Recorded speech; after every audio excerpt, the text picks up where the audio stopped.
Hello students, my name is Shushankar Shukla and welcome to फटाफट concept bye toppers. So let's start. आपको पता है आज का टॉपिक क्या है? आज का टॉपिक है free fall. Class 9 free fall is a very difficult concept for many of you, right? आज हम सॉल्व करने वाले हैं कुछ न्यूमेरिकल कुछ थ्योरेटिकल थिंग के साथ इस कॉन्सेप्ट को समझेंगे। So let's start. Free fall क्या है? अगर मुझे आसान शब्दों में कहना पड़े तो आपने वो स्टोरी तो बहुत सुनी होगी जहां पे न्यूटन एप्पल के पेड़ के किनारे बैठे हुए हैं और उनके ऊपर ही गिरता है एप्पल नीचे। न्यूटन सोच में पड़ जाते हैं कि भाई एप्पल नीचे ही क्यों गिरा? ये ऊपर भी जा सकता था, बगल में भी जा सकता था, राइट में भी जा सकता था, लेफ्ट में भी जा सकता था, बट नीचे ही क्यों गिरा? मुझे पता है अगर आप वहां पे होते तो ये दो काम करते, या कि न्यूटन को बोलते तुम किनारे हटो, एक दूसरा काम करते बैग लेके आते और सारे एप्पल को तोड़ के ले जाते क्योंकि एप्पल बहुत महंगे हैं। Right, that's what you do. ठीक, तो फ्री फॉल है क्या? तो फ्री फॉल अगर मैं कहूं तो ये हमारे लाइफ के बेस में जुड़ा हुआ सबसे आसान न्यूमेरिकल्स है। So what is free fall? तो अगर मैं फ्री फॉल कहूं सिंपल टर्म में, तो फ्री फॉल कहना चाहिए कि हर वो ऑब्जेक्ट जो कि बिकॉज ऑफ ग्रेविटी नीचे जा रहा है वो एक फ्री फॉल है। जैसे यहां पे आप देखिए, यहां पे आप देखोगे न्यूटन के साथ साथ एप्पल भी नीचे जा रहा है, right? That is free fall. अगर मान लीजिए आप जोश में आए और बिल्डिंग से लगा दी छलांग, वो भी फ्री फॉल है। बट ऐसा करना मत। क्यों? क्योंकि मैं नेक्स्ट वीडियो और अच्छे कॉन्सेप्ट पे लेके आ रहा हूं। ठीक, तो don't get so excited. So that is also free fall. तो इसका मतलब अगर मुझे डेफिनेशन कहनी हो, सर फ्री फॉल होगा क्या? तो फ्री फॉल होगा कि जब कोई object, whenever object fall toward the earth under the gravitation force alone, the objects are in free fall. अब आप मुझसे कहोगे सर ये तो बहुत आसान बात हो गई, थ्योरी तो हमने बहुत पढ़ी है और ये बात समझ में आ गई कि फ्री फॉल का मतलब होता है कि हर वो चीज जो नीचे गिर रही है that is in free fall. But sir हमें प्रॉब्लम हमें न्यूमेरिकल्स में आती है, राइट? तो मैं आपको बताने वाला हूं कि न्यूमेरिकल्स करने से पहले हम क्यों ना थोड़ा सा प्रैक्टिस कर लें। इसका मतलब अगर आपका फुटबॉल मैच है तो क्यों ना हम थोड़ा सा वार्म अप कर लें। तो फ्री फॉल के न्यूमेरिकल को समझने से पहले हम थोड़ा सा एक काम करते हैं, थोड़े थोड़े कॉन्सेप्ट जो कि फ्री फॉल में यूज होने वाले हैं उनको थोड़ा सा रिवाइज कर लें क्या जल्दी से? चलो, तो पहला कॉन्सेप्ट है एक्सेलरेशन। एक्सेलरेशन क्या होती है? आपने बहुत बार कार में बैठते टाइम पापा को बोला होगा पापा थोड़ा सा तेज एक्सेलरेट करो। एक्सेलरेट करो मतलब क्या? और जब आपके पापा या कि आपके भाई बहन जो भी हैं वो एक्सेलरेट करते हैं तो आपने देखा होगा कि कार या कि बाइक की स्पीड बढ़ जाती है, राइट? तो एक्सेलरेशन का मतलब होता है, फॉर एग्जाम्पल अगर मान लीजिए ये मेरी कार है, ब्यूटीफुल कार, इजंट इट? ये अभी रेस्ट में है और मैंने क्या किया, इसको लगाया थोड़ा सा एक्सेलरेशन, तो कुछ समय बाद इसकी स्पीड हो गई 10 मीटर पर सेकेंड। इसका मतलब क्या हुआ? मैंने इसकी स्पीड को चेंज कर दी कुछ टाइम ड्यूरेशन में। तो एक्सेलरेशन क्या हुई? Acceleration means when there is increase in speed over time, that is called acceleration. Done. Same way अगर आप इधर देखते हैं, मान लीजिए बिल्डिंग के ऊपर मैं खड़ा हो गया और बिल्डिंग के ऊपर से मैंने एक बॉल को थ्रो कर दिया, तो अभी तो ये रेस्ट में, राइट? इसकी स्पीड 0 है। बट ये नीचे जाते जाते क्या होगा? नीचे जाते आप फील कर सकते हो कि सर ये नीचे जाते जाते स्पीड बढ़ गई। तो भाई पिछले केस में ये बताओ, पिछले केस में तो पापा ने एक्सेलरेट किया था तब उसकी स्पीड बढ़ी थी, बट इस बार तो पापा फुटबॉल के साथ नहीं आ रहे नीचे, तो कौन इसकी स्पीड को बढ़ा रहा है? तो इस केस में आप बोल सकते हो कि सर इस केस में ग्रेविटी इस स्पीड को बढ़ा रही है। तो इसका मतलब है हर वो ऑब्जेक्ट जब वो नीचे आ रहा होता है तो उसके ऊपर लगती है एक एक्सेलरेशन, और उस एक्सेलरेशन को कहते हैं acceleration due to gravity. Second concept free fall के न्यूमेरिकल को सॉल्व करने के लिए जो बहुत इंपॉर्टेंट है वो है कॉन्सेप्ट ऑफ वेक्टर्स। आप सबको पता है वेक्टर्स क्या होती है, राइट? वेक्टर क्या है, स्केलर क्या है, बट मैं आपको बता देता हूं कि वेक्टर ऐसी क्वांटिटी होती है जिनके पास मैग्नीट्यूड होता है और डायरेक्शन होती है। अब कई लोग पूछते सर मैग्नीट्यूड क्या है? तो मैग्नीट्यूड मैं आपको बताता हूं। फॉर एग्जाम्पल आप मार्केट जाते हो और आप बोलते हो मुझे 100 किलो आलू देना, तो इसमें 100 क्या है? That is 100 is what? 100 is your magnitude, जो बताता है कि क्वांटिटी कितनी बड़ी है कि क्वांटिटी कितनी छोटी है। केजी क्या है? वहां पे यूनिट है। अब इसके साथ होता है डायरेक्शन। सर डायरेक्शन तो हमें समझ में नहीं आती। तो डायरेक्शन ऐसी चीजें आप सोच के देखिए, जब आप बोलते हो कि मेरा घर उसके घर से ईस्ट में है, या कि मेरा घर उसके वेस्ट के साउथ में है, मेरा घर उसके घर के टॉप में है, या कि वो मेरे बॉटम में रहता है। So all these thing you are mentioning about direction. So the vector quantities are the quantity which has not only magnitude but also direction. But बात यहां तक खत्म नहीं होती। न्यूमेरिकल करने के लिए एक चीज और समझना है। समझिए क्या है?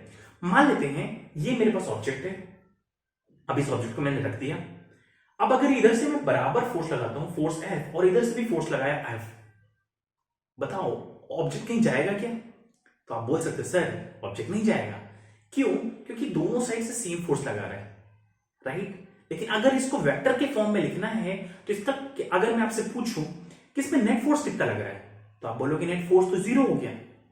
बट 0 क्यों हुआ? 0 इसलिए हुआ कि आपने क्या किया है, एक डायरेक्शन के फोर्स को प्लस माना है और दूसरे डायरेक्शन के फोर्स को माइनस माना है, और जब आपने दोनों को ऐड किया तो प्लस और माइनस कैंसिल होकर दे दिया कितना? 0। So that is what you have to remember when you solving the cases for free fall numericals. Okay, now तो हम एक काम करते हैं, जल्दी से हम जाते हैं इस ग्राफ में। यहां पे है x axis positive x, negative x, plus y, negative y, right? अब एक काम कर लीजिएगा, हमेशा याद रख लो, अगर कोई चीज ऑब्जेक्ट हमें प्लस वाई एक्स की तरफ दिख रही है हम उसको प्लस मानेंगे, अगर प्लस वाई की तरफ मान रही है तो हम उसे प्लस मानेंगे, अगर नेगेटिव एक्स की तरफ है, नेगेटिव नीचे है तो नेगेटिव। इतना चीजें याद रखो, बाकी काम हो जाएगा। जो नेक्स्ट चीज आपको फ्री फॉल के न्यूमेरिकल को सॉल्व करने के लिए याद रखनी है, वो याद रखनी है इक्वेशन ऑफ मोशन। मुझे पता है आप बोलोगे सर ये तो बहुत टफ थी।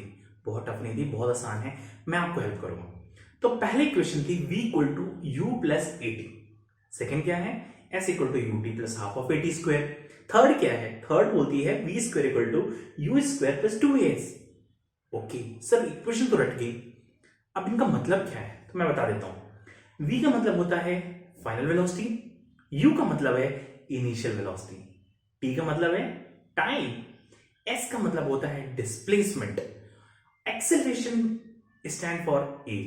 इतना याद रखो, बाकी काम आपका हो जाएगा, ठीक? अभी कुछ देर पहले मैंने आपको कहा कि हर वो ऑब्जेक्ट जब वो नीचे आ रहा होता है तो उस पर लगती है एक एक्सेलरेशन, और उस एक्सेलरेशन को हम कहते हैं एक्सेलरेशन ड्यू टू ग्रेविटी, जो कि नॉर्मली g कहलाता है, और इसकी value 9.81 metre per second square लेते हैं हम। बट न्यूमेरिकल करते करते हम कभी कभी 10 ले लेते हैं, क्योंकि हमारी हैबिट है, we make the things right all the time. चलो, तो अब आपको करना क्या है, इक्वेशन ऑफ मोशन में थोड़ा सा मॉडिफिकेशन करना है। क्यों? क्योंकि जब आप एक्स एक्सिस के लिए कर रहे थे तब तो आपने एक्सेलरेशन से काम हो गया, बट यहां पे ऑब्जेक्ट जा रहा है वाई एक्सिस, मतलब नेगेटिव वाई एक्सिस में, और ये एक्सेलरेशन हो रही है बिकॉज ऑफ ग्रेविटी। तो हम क्यों ना एक काम करें, हमारे पास तीन इक्वेशन है, v equal to you plus a t, S equal to U T plus half a t square, and v square equal to you square plus 2as। अब एक काम करते हैं, जहां जहां इन तीनों इक्वेशन में a है उसको a को रिप्लेस करते हैं किससे? Acceleration due to gravity, that is g से। तो अब आप देखो, हमारे पास इक्वेशन हो गई v equal to you plus J T, S equal to U T plus half of G T square, and v square equal to you square plus 2gs। Clear? So अब याद रखना है कि फ्री फॉल में हम in equation को use नहीं करेंगे, but we will be using these three equations. Clear?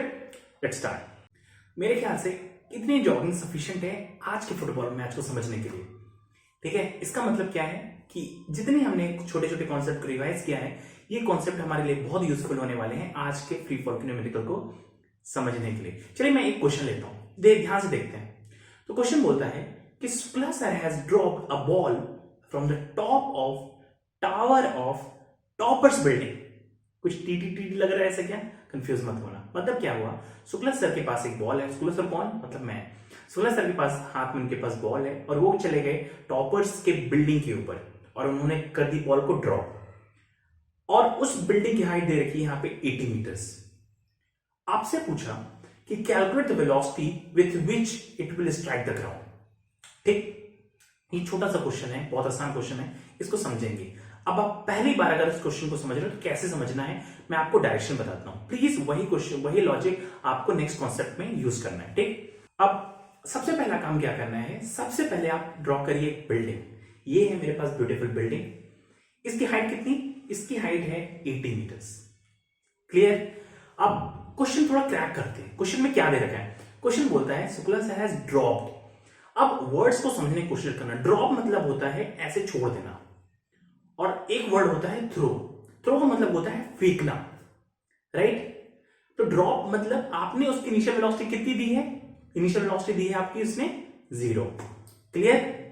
आपसे क्वेश्चन क्या पूछा है, आपसे पूछा है कि किस वेलोसिटी से वो स्ट्राइक को ग्राउंड को स्ट्राइक करेगी। इसका मतलब फाइनल वेलोसिटी के दे आर टॉकिंग अबाउट। इसका मतलब है वो बात कर रहे हैं फाइनल वेलोसिटी की। ठीक, अब एक वैल्यू हमें पता चल गई। क्या पता चली कि इनिशियल वेलोसिटी कितनी है, 0। हमें आंसर कहां से आने वाले हैं, उन 3 इक्वेशन से। कौन कौन सी इक्वेशन से, लेट मी राइट अगेन। तो v equal to you plus g t, second s equal to U T plus half of G T square, और तीसरी इक्वेशन है v square equal to you square plus 2gx। एक काम कर रहा हूं, ध्यान से देखना, इस इक्वेशन में एक चीज मैंने लिखी है। मैंने क्या किया है, वो क्वांटिटी जो कि वेक्टर्स हैं उनके ऊपर एक एरो लगा दिया, बस डायरेक्शन को शो करने के लिए। आप कंफ्यूज मत होइएगा, ठीक है। इससे आपको पता चल जाएगा कि ये क्वांटिटी है जो कि पॉजिटिव या कि नेगेटिव वैल्यूज लेंगी। क्लियर। जैसे ही हमें पता चले u की वैल्यू है 0, हम क्या करेंगे, इन तीनों इक्वेशन में हम देखेंगे जहां जहां u है वहां वहां u की वैल्यू क्या हो जाएगी, 0। तो अभी देखते हैं u की वैल्यू 3 इक्वेशन में, पहले इक्वेशन में है, दूसरे में है और तीसरे में है। तो u की वैल्यू तीनों इक्वेशन में कितनी चली गई, 0, राइट। अब क्वेश्चन में देखते हैं, इसमें दिया हुआ है कि बिल्डिंग की हाइट 80 मीटर है। इसका मतलब है कि जब मैंने बॉल को छोड़ा तो क्या बॉल किस डायरेक्शन में गई, तो बॉल आप देख सकते हो वो बिल्डिंग के हमेशा नीचे जाएगी, राइट। तो अगर बिल्डिंग के नीचे जाएगी, इसका मतलब उसका डिस्प्लेसमेंट की डायरेक्शन क्या हुई, तो क्या आप बोल सकते हो कि डिस्प्लेसमेंट उसका नीचे की तरफ है, मतलब नेगेटिव y की तरफ है।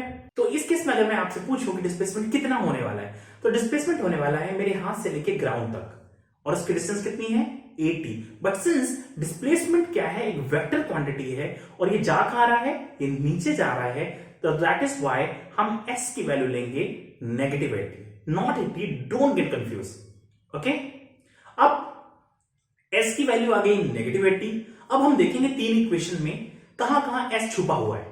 तो आप देख सकते हो s की वैल्यू हमें दूसरी इक्वेशन में लगने वाली है और तीसरी इक्वेशन में लगने वाली है। तो क्यों ना हम इसके वैल्यू को रख देते हैं जहां भी है, ओके।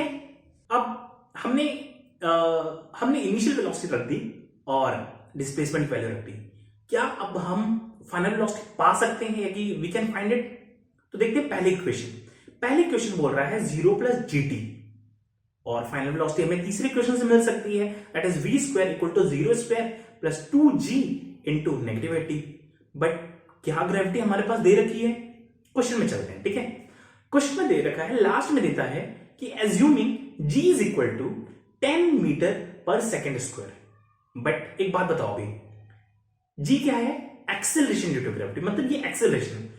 और एक्सेलरेशन क्या होती है, एक्सेलरेशन होती है वेक्टर क्वांटिटी, और ग्रेविटी हमेशा कहां लगती है, ग्रेविटी लगती है बच्चा नीचे, और ग्रेविटी अगर लगती है नीचे तो हमें ग्रेविटी वैल्यू 10 नहीं लेना है, बल्कि वैल्यू इसकी कितनी लेनी है, नेगेटिव 10 लेना है।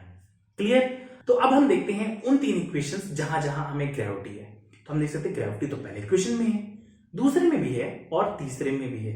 हम क्यों ना तीनों इक्वेशन में जी की वैल्यू कितना रखें, नेगेटिव 10, राइट। क्वेश्चन ने हमसे पूछा है कि पता करो कि फाइनल वेलोसिटी क्या होगी। तो हमारे पास तो भाई जितनी डिटेल्स थी, जितने रिसोर्सेज थी, हमने उनको यूज कर लिए। अब हम चलते हैं इक्वेशन की तरफ, कौन हमें v की वैल्यू दे सकता है। देखते हैं पहले इक्वेशन। तो पहली इक्वेशन अभी भी बोल रही है 0 प्लस नेगेटिव 10 इंटू टी, मतलब v हमें तभी मिलेगा जब हम t की वैल्यू रखें। बट क्या हमें पता है कि कितनी देर में बॉल नीचे गिरी, नहीं पता, राइट। तो पहले इक्वेशन का आंसर नहीं देने वाले। दूसरी में चलते हैं, इसमें तो v है ही नहीं। तीसरी में चलते हैं, इस पे देखते हैं v square equal to 0 plus 2 into negative 10 into negative 80, मतलब इस पे हमारे पास सारी वैल्यूज हैं, मतलब ऐसी कोई वैल्यू नहीं है जो हमें लेके आना है और इस पे पुटअप करनी।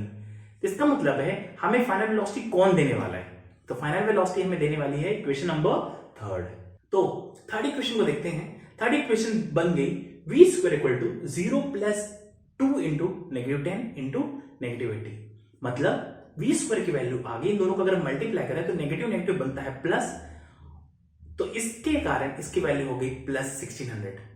बट यहां पे तो v स्क्वायर है, हमने पढ़ा है अगर मुझे v की वैल्यू निकालनी है तो मुझे लेना पड़ेगा स्क्वायर रूट ऑफ 1600। लेते हैं, अगर मैं v के स्क्वायर रूट लेता हूं तो आई कैन फाइंड 2 वैल्यूज। कौन सी value, plus 40 metre per second और नेगेटिव 40 मीटर पर सेकेंड। तो मेरा आंसर क्या होने वाला है, whether it will be 40 metre और it will be negative 40 metre. सोच के बताओ ध्यान से। इस केस में हमारा आंसर होगा नेगेटिव 40 ना कि 40। क्यों?